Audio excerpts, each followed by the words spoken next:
आपके ही कहने के अनुसार मैं आपको जो है एकादशी का नाम बतलाता हूँ, जो ज्येष्ठ मास के कृष्ण पक्ष के एकादशी। सो हे राजन, इस एकादशी को अपरा एकादशी के नाम से जो है जाना जाता है, और यह बहुत ही पुण्य प्रदान करने वाली और मोक्ष प्रदान करने वाली। इतना ही नहीं है राजन, ये जो अपरा एकादशी है, ये अपरा एकादशी मनुष्य के बड़े से बड़े पापों को नष्ट करने वाली। ब्रह्म हत्या से दबा हुआ व्यक्ति, जिसको ब्रह्म हत्या का पाप लग जाता है, और गोत्र की हत्या करने वाला, अपने ही गोत्र में किसी को मारने वाला, और गर्भ में बालक को मारने वाला, दूसरे की निंदा करने वाला, ऐसे जो पुरुष होते हैं, सो हे राजन, ये सब जो है यदि इस अपरा नाम की एकादशी का यदि अनुष्ठान कर लें, इसका व्रत कर लें, तो यह एकादशी जो है इन समस्त पापों को जो है भस्म करने वाली है, इन समस्त पापों को जो है नष्ट करने वाली यह अपरा नाम की एकादशी। और इतना ही नहीं कि हे राजन, यदि कोई मनुष्य किसी की झूठी गवाही दे देता है, तो वह भी पाप का भागी होता है, उसको भी पाप लगता है। और जो माप और तोल में जो धोखा करता है और बिना जाने ही नक्षत्रों की गणना कर लेता है, जो कूटनीति चाल को चलने वाला जो व्यक्ति होता है, सो हे राजन, ये सब जो है नरकवासी और पाप के ये भागी होते हैं, इन सबको जो है पाप लगता है। लेकिन ये जो अपरा नाम की एकादशी है, यदि इन मनुष्यों ने इस अपरा नाम के एकादशी की कथा का थोड़ा सा भी यदि श्रवण कर लिया, वो सब जो है पाप रहित हो जाते हैं, उनके समस्त पाप जो है समाप्त हो जाते हैं। इसलिए हे राजन, यदि क्षत्रिय धर्म का परित्याग करके मनुष्य जो है युद्ध के मैदान से यदि भाग जाता है, तो वह भी जो है क्षत्रिय चित्त धर्म से भ्रष्ट होने के कारण वह भी नरकगामी होता है, उसको भी जो है नरक में जाना पड़ता है, उसको भी पाप लगता है। और जो शिष्य जो है विद्या प्राप्त करके स्वयं ही अपने ही मुखार बिंद से अपने ही गुरु की निंदा कर देता है, वह मनुष्य जो है महापापी हो जाता है। और वह मनुष्य गुरु की निंदा करने वाला व्यक्ति जो है ब्रह्म राक्षस की योनि को जो है प्राप्त हो जाता है। सो हे राजन, ये जो एकादशी है अपरा एकादशी, यदि ये मनुष्य इस अपरा एकादशी की कथा का श्रवण करते हैं या इस एकादशी का व्रत कर लेते हैं, तो वह भी जो है पाप से मुक्त हो जाते हैं, उनके भी पाप जो है समाप्त हो जाते हैं।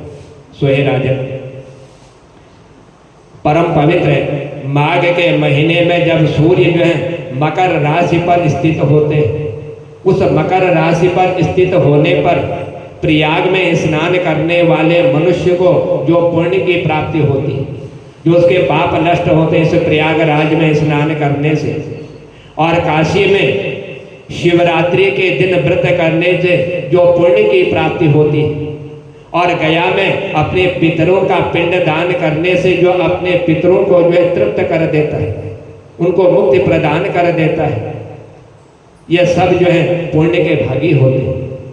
इनके पुण्य कभी जो है नष्ट नहीं होते, बल्कि इनके पाप नष्ट हो जाते हैं। और यह एकादशी जो है इन मनुष्यों को और भी पुण्य प्रदान करने वाली और मोक्ष प्रदान करने वाली होती। सो हे राजन, जिस समय बृहस्पति भगवान सिंह राशि में प्रवेश करते हैं, सिंह राशि में प्रवेश करने पर जो व्यक्ति गोदावरी नाम की परम पवित्र नदी में जाकर के जो स्नान कर लेता है, सो हे राजन, उस स्नान करने से जो फल जो है उस मनुष्य को प्राप्त होता है, वही फल जो है इस अपरा नाम की एकादशी की कथा श्रवण करने से मनुष्य को प्राप्त हो जाता है। बद्रिकाश्रम की यात्रा के समय भगवान केदार के दर्शन से और बद्री तीर्थ के सेवन से मनुष्य को जो पुण्य की प्राप्ति होती है, जो फल उनको प्राप्त होता है। सूर्य ग्रहण के समय कुरुक्षेत्र में दक्षिणा सहित यज्ञ करके हाथी, घोड़े, स्वर्ण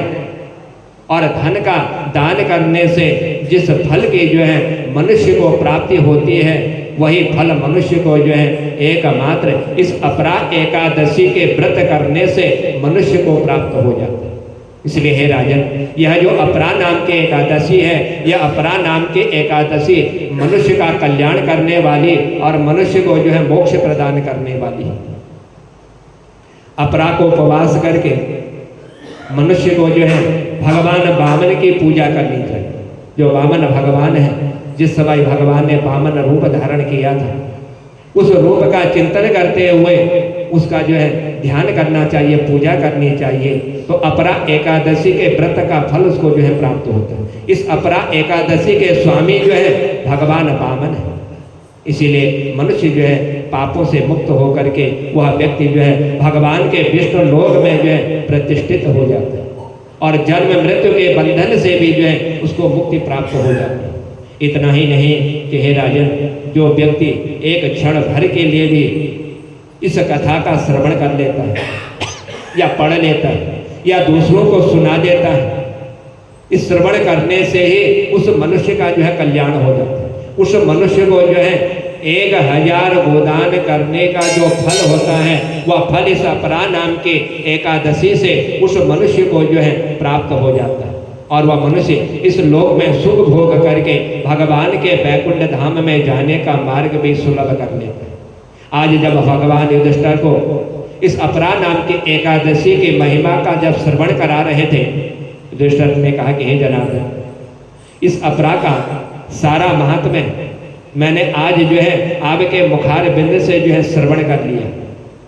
जैसे आपने इस एकादशी का जो सुंदर वर्णन मुझे करवाया, इसको सुन करके आज मैं जो है बड़ा धन्य हो चुका हूँ। क्योंकि मनुष्य जो है इन एकादशियों के व्रत करने से वह पाप रहित हो जाता है और वही पाप मनुष्य के समाप्त होते हैं जो अनजाने में किए जाते हैं। और जानबूझ करके किए हुए पाप, कितने ही नदियों में स्नान कर लो, कितनी पूजा करा लो, कितना दान पुण्य यदि मनुष्य कर लेता है तो भी उस पाप से वह जो है मुक्ति को प्राप्त नहीं होता। अनजाने में किए हुए पाप ही जो है मनुष्य के समाप्त हो जाते हैं। आज युधिष्ठिर भगवान के मुखार बिंद से जब इस अपरा नाम के इस एकादशी का सुंदर महात्मा का जब श्रवण कर रहे थे, तब भगवान श्री कृष्ण युधिष्ठिर से कहते हैं कि युधिष्ठिर, तुम बड़े धर्मात्मा हो, तुम धर्म का पालन करने वाले और मनुष्य का कल्याण करने वाले हो। इसीलिए जो धर्मात्मा सत्यवती नंदन व्यास जी के मुखार बिंद से जो कथा का श्रवण करते हैं, जो उनकी कथा सुनते हैं, वह मनुष्य भी जो है मोक्षगामी हो जाता है। जो वेदों में बड़े पारंगत, बड़े विद्वान हैं और उनके मुखार बिंद से इन एकादशियों की कथा का श्रवण करने वाला मनुष्य भी जो है वह धन्य हो जाता है। सो हे राजन, ये जो कृष्ण पक्ष की एकादशी होती है और शुक्ल पक्ष की जो एकादशी होती है, इन दोनों एकादशियों में किसी भी प्रकार का कोई भेद नहीं होता। ये दोनों एकादशियां जो है एक ही समान होती है। इसीलिए मनुष्य को चाहिए तो एकादशी से एक दिन पहले यानी कि 10वें के दिन शुद्ध हो और फिर एकादशी के दूसरे दिन, द्वादशी के दिन, उस दिन भी उसको जो है पवित्र और शुद्ध हो जाता है। जब ये दोनों दिन पवित्र और शुद्ध हो जाता है तो एकादशी के व्रत का पूर्ण जो फल होता है, जो पुण्य होता है, वह पुण्य जो है उसको प्राप्त हो जाता है। सो हे राजन, इस तरह से भगवान का पूजन करने से मनुष्य को जो है अनेकों प्रकार के जन्मों का जो पुण्य होता है, वह पुण्य जो है मनुष्य को प्राप्त हो जाता है। इसलिए केशव नित्य प्रति पूजा करके भगवान का चिंतन करने वाला मनुष्य जो है इस लोक में सुख भोग लेता है। सो हे राजन, जिस तरह से मनुष्य को जो है जलाना सोच और मराना सोच, यानी मृत्यु के समय जो व्यक्ति अशुद्ध होता है और किसी के जन्म के समय जो अशुद्ध होता है, इन दोनों समय में भी जो है उस व्यक्ति को उस घर में एकादशी के दिन जो है भोजन का त्याग करना चाहिए। उस घर का भोजन जो है उसको ग्रहण नहीं करना चाहिए, क्योंकि यह भोजन जो अशुद्ध होता है और एकादशी व्रत करने वाले के पुण्य को यह क्षीण कर देता है, समाप्त कर देता है। इसलिए हे राजन, उस मनुष्य को जो है इस तरह से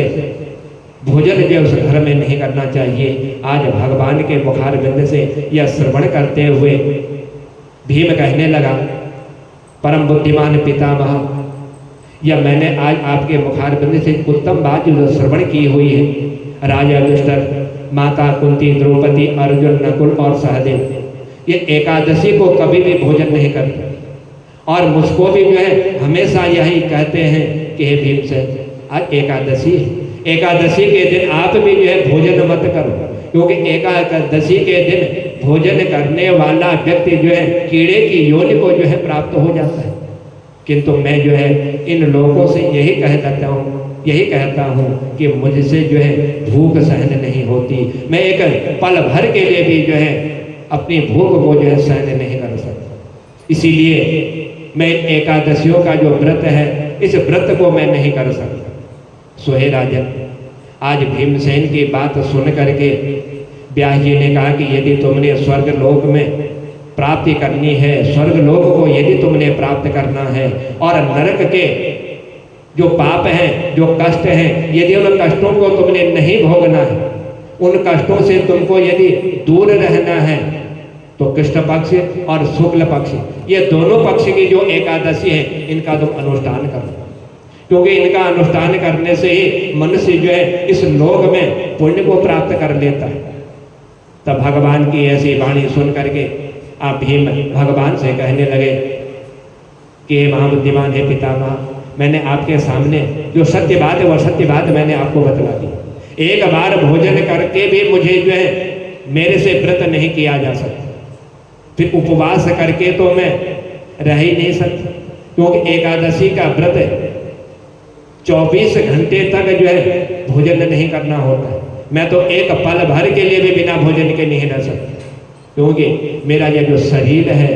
मेरे इस उदर में जो है एक अग्नि जो है विराजमान रहती है। उस अग्नि का नाम जो है वृक नाम की अग्नि। जब वो अग्नि प्रज्वलित होती है तो फिर मुझसे जो है रहा नहीं जाता।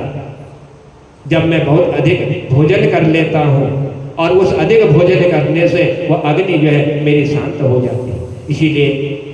हे महामुनि, मैं वर्ष भर में केवल एक ही उपवास कर सकता, पूरे साल भर में एक ही मैं व्रत कर सकता, जिससे स्वर्ग की प्राप्ति जो है सुलभ हो जाए और मोक्ष की जो है प्राप्ति हो जाए, पाप नष्ट हो जाए, जिसके करने से मनुष्य का कल्याण हो जाए। सो हे राजा, ऐसा कोई उपाय बतला दीजिए जिसके करने से मैं जो है इस लोक में सुख भोग करके वैकुंठवासी हो जाए, मेरा भी कल्याण हो जाए। मैं यही आपसे श्रवण करना चाहता हूँ और उसी का मैं जो है पालन करूँगा, जो आप मुझे साल भर में एक ही व्रत करने का जो उपदेश मुझे आप देंगे। आज भीम से वेद व्यास जी कहते हैं कि हे भीम से, ये जो ज्येष्ठ मास में जब सूर्य वृष राशि पर स्थित हो जाता है या मिथुन राशि पर स्थित हो जाता है, कृष्ण पक्ष में जो एकादशी आती है, उस एकादशी का यदि तुमने अनुष्ठान कर लिया, उस एकादशी का यदि तुमने व्रत कर लिया, एक ही व्रत यदि साल भर में तुमने श्रद्धा भक्ति युक्त होकर के यदि कर लिया, तो वही व्रत जो है तुम्हारा कल्याण करने वाला हो। यह समस्त एकादशियां जो है मनुष्य को पवित्र करने वाली, मनुष्य के पापों को नष्ट करने वाली और मोक्ष प्रदान करने वाली। इसीलिए आप जो है साल भर में एक भी यदि एकादशी का तुमने उपवास कर लिया, तो उसके उपवास करने से तुम्हारे हृदय में जो वृक नाम की जो अग्नि है, ये अग्नि भी शांत होगी और तुम्हारा कल्याण भी होगा और तुम यह मोक्षकामी भी हो जाओगे और जन्म और मृत्यु के बंधन से भी मुक्ति प्राप्त हो जाएगी। आज वेद व्यास जी के मुखार बिंद से एकादशी की कथा का श्रवण करते हुए भीमसेन कहने लगे कि हे भगवान, कि हे प्रभु, कि आपने मेरे उद्धार के लिए, मेरे कल्याण करने के लिए यह जो एकादशी का जो उत्तम व्रत बतलाया हुआ है, जिस व्रत का मनुष्य यदि नियम पूर्वक पालन कर लेता है तो उसका कल्याण हो जाता है, मोक्षगामी हो जाता है। इसीलिए मैंने आपको जो है यह ज्येष्ठ मास के कृष्ण पक्ष की जो अपरा नाम की एकादशी है, इस अपरा नाम की एकादशी का जो महात्म्य मैंने आपको बतलाया, जो कथा मैंने आपको बतलाई है, इसको श्रवण करने वाला, इसका पालन करने वाला, इसमें भगवान वामन के पूजा करने वाला व्यक्ति जो है इस संसार के जन्म और मृत्यु के बंधन से वह जो है मुक्ति को प्राप्त हो जाता है। आज भगवान के मुखारबिंद से इस अपरा नाम की एकादशी की इस कथा का श्रवण करने वाला भीम और युधिष्ठिर, इन्होंने जो है जब यह कथा श्रवण करी तो कहने लगे कि हे भगवान, आप बड़े धन्य हो कि आज आपने जो है हमको यह एकादशी का उत्तम महत्व बतलाया। जो ज्येष्ठ मास के कृष्ण पक्ष की जो एकादशी है, सो हे राजन, उसी तरह से ज्येष्ठ शुक्ल पक्ष की जो निर्जला नाम की एकादशी आती है, वह निर्जला नाम की एकादशी भी जो है मनुष्य का कल्याण करने वाली है, मनुष्य को मोक्ष प्रदान करने वाली है। यदि इन दोनों एकादशियों का तुमने उपवास कर लिया, सो हे राजन, यह जो है इस लोक में तुमको जो है मोक्ष प्रदान करने वाली, और अंत में जो है तुम भगवान के सुंदर वैकुंठ धाम में जाने के मार्ग को भी सुलभ कर लो। तब युधिष्ठिर भगवान श्री कृष्ण से कहते हैं कि हे भगवान, आज तुमने मुझे जो है इस ज्येष्ठ मास के शुक्ल पक्ष कृष्ण पक्ष की जो अपरा नाम की एकादशी का जो मुझे वर्णन कराया हुआ है, इस एकादशी की कथा सुन करके आज मैं जो है बड़ा धन्य हो चुका हूँ। तब भगवान कहने लगे कि हे राजन, एक जो है महिध्वज नाम का एक धर्मात्मा एक राजा था, और इसका जो छोटा भाई था वह जो है वृद्धध्वज था। बड़े भाई से यह हमेशा जो द्वेष रखा करता था, झगड़ा करता था, उससे कभी भी जो है अच्छे ढंग से बात नहीं किया करता। एक दिन अवसर पा करके इसने राजा की जो है हत्या कर दी, और हत्या करने के बाद उस राजा के शरीर को ले जा करके जंगल में एक पीपल के पेड़ के नीचे इसने जो है गाड़ दिया। सो हे राजन, अकाल मृत्यु होने के कारण राजा की आत्मा जो है प्रेत बन करके उस पीपल पर जो है निवास करने लगे, और जो कोई भी उस मार्ग से जाता, उस मार्ग से प्रवेश करता, सो हे राजन, वह व्यक्ति जो है उसकी जो आत्मा थी, उसकी आत्मा उस मार्ग से जाने वाले व्यक्ति को हमेशा जो है परेशान किया करती। एक दिन उसी मार्ग से एक बड़े तपस्वी ऋषि जो है जा रहे थे। जब ये ऋषि उस मार्ग से आगे की ओर गुजर रहे थे, उन्होंने उस पीपल के पेड़ पर उस प्रेत को देखा और अपने तपोबल से उस प्रेत को बनने का उससे कारण पूछा कि प्रेत, तुम किस कारण, किस पाप के कारण, कौन सा तुमने ऐसा कर्म किया जिस कर्म के कारण तुम जो है प्रेत योनि में चले गए? या प्रेत योनि तुम्हें कैसे प्राप्त हुई? तुमने कौन सा ऐसा कर्म कर दिया जिस कर्म के कारण तुम जो है प्रेत बन चुके हो? आज जब ऋषि उस प्रेत से इस तरह से उसके प्रेत का कारण पूछ रहे थे, उसका कारण जानना चाह रहे थे, तब ऋषि ने पीपल के पेड़ से राजा को प्रेत की सारी कथा जो है बतलाई। कहा कि हे भगवान, कि हे साधु महाराज, हम दो भाई थे, लेकिन मेरे से जो छोटा भाई था वो मुझसे प्रेम नहीं करता, और मुझसे कभी भी वह जो है अच्छी तरह से बोला नहीं करता। न जाने मेरे भाग्य में देव योग के कारण ऐसा क्या लिखा हुआ था कि मेरे भाई ने एक दिन अवसर पा करके मेरा वध कर दिया, मुझे मार दिया, और पूरे गांव में मनुष्यों को यह मालूम हो जाए कि इसके बड़े भाई की जो है अकाल मृत्यु हो चुकी है। ऐसा अपने मन में विचार करता हुआ इस जंगल में इस पीपल के पेड़ के नीचे उसने मुझे जो है गाड़ दिया, और तब से मैं जो है ना तो उन्होंने मेरा कोई कर्म किया जिस कर्म को न करने के कारण मैं प्रेत योनि में चला, और इस मार्ग से जो भी जाता है मैं उस मनुष्य को हमेशा जो है परेशान करता हूँ ताकि मेरा उद्धार हो जाए, मेरा कल्याण हो जाए, मैं इस प्रेत योनि से जो है मुक्ति को प्राप्त हो जाऊँ। राजा को प्रेत योनि से मुक्ति दिलाने के लिए ऋषि ने स्वयं जो है आज उनसे प्रेत से कहा कि हे प्रेत, ये योनि तुम्हें जो प्राप्त हुई है, जो तुम्हारे भाई ने तुम्हारे साथ जो है ये अपराध किया हुआ, अवसर पाकर के तुम्हारा वध कर दिया है, लेकिन इस प्रेत योनि से मुक्ति का एक उपाय मैं तुम्हें बतलाता हूँ। यदि तुमने श्रद्धा भक्ति युक्त होकर के उस उपाय को कर लिया तो समझ लो तुम्हारा कल्याण हो जाएगा। ऐसे प्रेत योनि से तुम्हें जो है मुक्ति प्राप्त हो जाएगी। ये जो जेठ मास का शुक्ल पक्ष आएगा, उस शुक्ल पक्ष की जो एकादशी आएगी जिसको अपरा एकादशी कहते हैं, यदि तुमने इस अपरा एकादशी का अनुष्ठान कर लिया, इसका व्रत कर लिया, तो तुम्हारा जो है यह प्रेतत्व जो है समाप्त हो जाएगा। और तुम जो है इस एकादशी के दिन भोजन मत करना, कुछ भी ग्रहण मत करना, और द्वादशी के दिन जो है अपने इस व्रत को पूरा होने पर फिर जो है इसका जो पुण्य होता है सोए प्रेत, वह पुण्य तुमको प्राप्त हो जाए। लेकिन ये सब तुमको जो है श्रद्धा भक्ति युक्त होकर के करना है। यदि तुमने इस अपरा एकादशी का यह अनुष्ठान कर लिया, व्रत कर लिया, तो तुम्हारा प्रेतत्व जो है समाप्त हो जाएगा। जो तुम प्रेत योनि में चले गए हो, या प्रेत योनि का नाश और पुण्य तुम्हारे उजागर हो जाएंगे। एकादशी व्रत का पुण्य प्राप्त करके इस राजा ने जो है प्रेत योनि से आज इसको जो है मुक्ति प्राप्त हुई, जब इसने अपरा नाम की एकादशी का अनुष्ठान किया। और प्रेत योनि से मुक्ति प्राप्त होने पर आज यह राजा स्वयं जो है भगवान के वैकुंठ धाम को जो है प्राप्त हो गई। इसलिए हे राजन, यह अपरा नाम की एकादशी अवश्य ही मनुष्य का कल्याण करने वाली है, मनुष्य को मोक्ष प्रदान करने वाली है और वैकुंठ धाम प्रदान करने वाली यह अपरा नाम की एकादशी है। इस अपरा नाम की एकादशी की कथा श्रवण करने वाला मनुष्य जो है इस लोक में सुख भोग करके भगवान के सुंदर वैकुंठ धाम में जाने का मार्ग जो है वह सुलभ कर देता है। बोल बाके बिहारी लाल की।